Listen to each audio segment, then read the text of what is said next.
Recent டைம்ஸில் நான் meet பண்ணுற ஒரு டஃப்பான ஒரு கேள்வி, ரெண்டு சைடும், பேரண்ட் சைட்லையும் சரி, சைல்டு சைட்லையும் சரி, அதாவது ஸ்கூல் கவுன்சிலிங் சரி, பேரண்ட் கவுன்சிலிங்கும் சரி.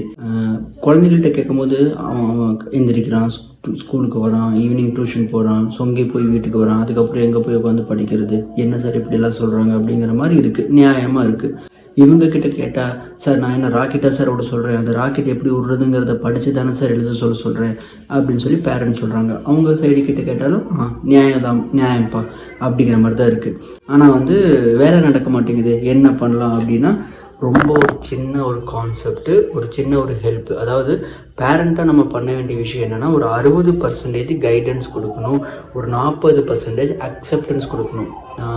அக்செப்டன்ஸும் நம்மக்கிட்ட கம்மியாக இருக்குது, ஆனால் கைடன்ஸ் ரொம்ப கம்மியாக இருக்குது. நிறைய பேரண்ட்ஸ்க்கு எப்படி கைட் பண்ணுறதுங்கிற ஐடியா இல்லை, வேறு வழியே இல்லை. அதுக்கு கவுன்சிலிங் சப்போர்ட் எடுத்தே தான் ஆகணும். அக்செப்டன்ஸ் பிரச்சனை கிடையாது. உங்கள் குழந்தைங்களோட திறமை என்ன, உங்கள் குழந்தைங்க எந்த அளவுக்கு இருக்காங்க அப்படிங்கிறத ஒத்துக்கிட்டாலே பாதி பிரச்சனை முடிஞ்சிடும். ஏன் சொல்கிறேன்னா, எல்லா பேரண்ட்ஸுமே என்ன தான் சொல்கிறாங்கன்னா, என் புள்ள பெரிய புத்திசாலின்னு தான் சொல்கிறாங்க. ஆனால் நடைமுறையில் அது கிடையவே கிடையாது.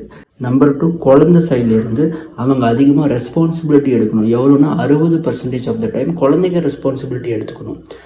அதுதான் சார் பிரச்சனையே. எங்கே சார் அவன் ரெஸ்பான்சிபிலிட்டி எடுக்கிறான்? அவன் ரெஸ்பான்சிபிலிட்டி எடுத்தானா எனக்கு வேலையே எதுவுமே இருக்காது சார், ஈஸியாக இருக்குமே சார் அப்படின்னு சொல்லி சொல்கிறீங்க.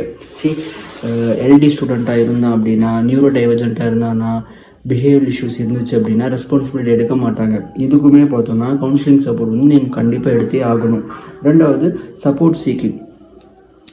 அதிகமாக நம்ம என்ன ரெஸ்பான்சிபிலிட்டிஸ் அவன் எடுக்க மாட்டேங்கிறான் அப்படின்னா நம்ம அதிகமாக சப்போர்ட் பண்ணுற மாதிரி இருக்கும். ஸோ உங்களோட எக்ஸ்பெக்டேஷனும் அந்த குழந்தையோட எக்ஸ்பெக்டேஷன் ரெண்டுமே ஒரு பாயிண்டில் நிற்கும். அந்த பிரேக்கிங் ஈவென்ட் பாயிண்ட் கிடச்சா மட்டும்தான் 2 பேரோட வாழ்க்கையும் ஸ்மூத்தாக போகும்.